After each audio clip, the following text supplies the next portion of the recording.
CM Punk made his first appearance on Dynamite Wednesday in Milwaukee. Got another great reaction. And the biggest news, though, coming out of it was the spur-of-the-moment tease for another AEW debut. He was talking about facing Darby Allin at All Out, and he was wondering if he still got it, right? Can he still be the old CM Punk? And the crowd started chanting yes. They were doing the yes chant, putting their fingers up in the air. And Punk said, that's somebody else's shtick, and you just might have to be a little more patient. And everybody reacted big to it. So, all but confirming that Bryan Danielson is all elite. It's only a matter of time. It's only a matter of when, not if.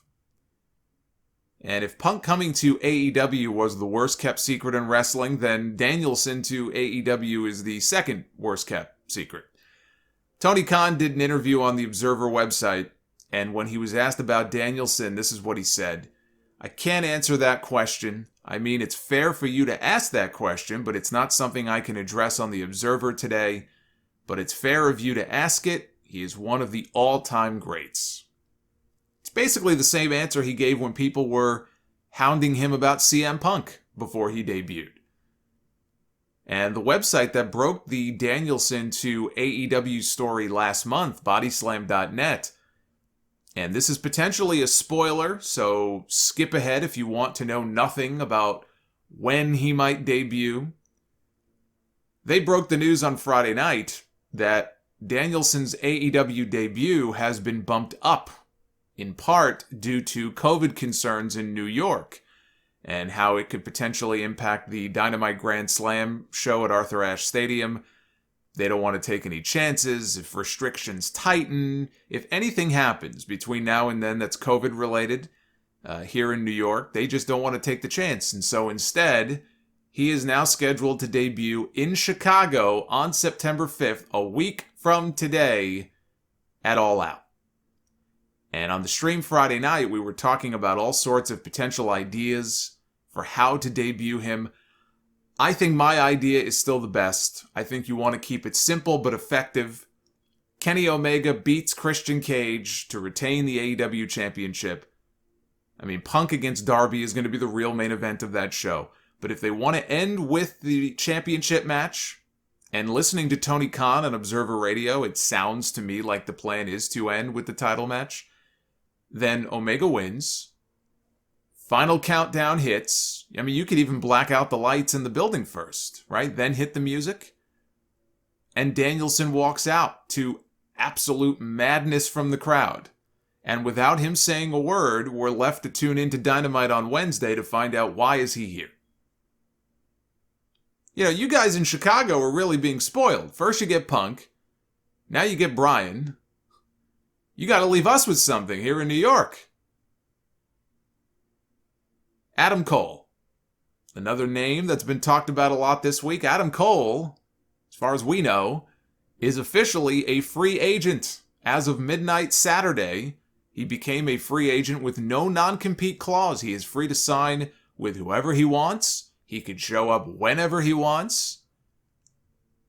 It's time to raise the dead. If you don't know what I'm talking about, go back and watch Being the Elite, episode 54. Now, WWE could still make him an incredible offer to stay. But I want Adam Cole in AEW. As a fan of his work, I want him in AEW. Then it's only a matter of how to debut him. What do you do for his big debut?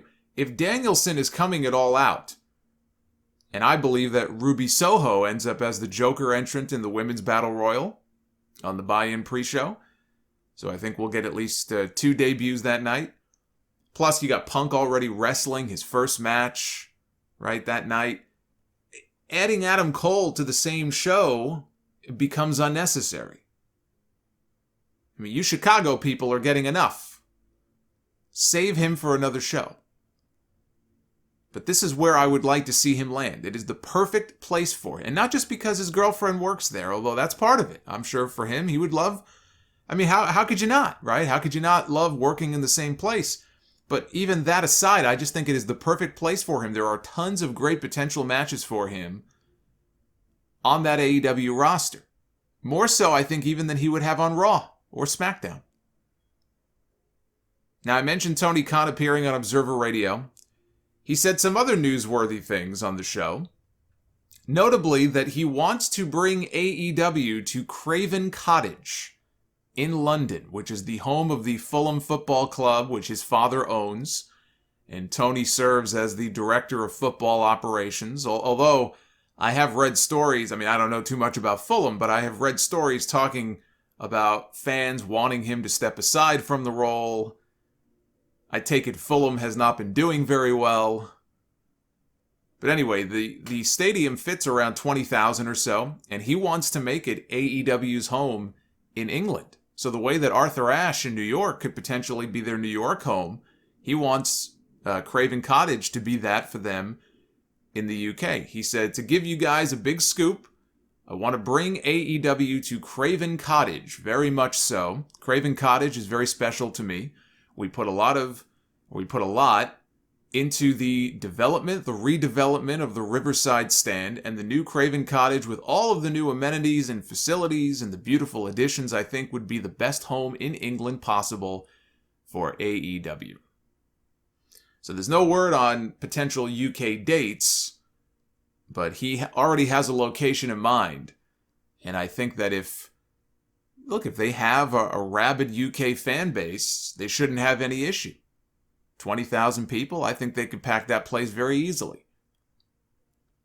Andrew Zarian of the Mat Men podcast is reporting that AEW will be running a live Dynamite show from Long Island, New York, at the new UBS Arena on December 8th, which is the home of the New York Islanders.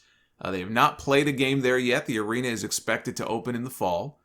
It's a big venue. Fits about 17,000 people for hockey. Dynamite, though, would not be the first wrestling show there, as the arena is on its website listing Monday Night Raw for the week before, on November 29th.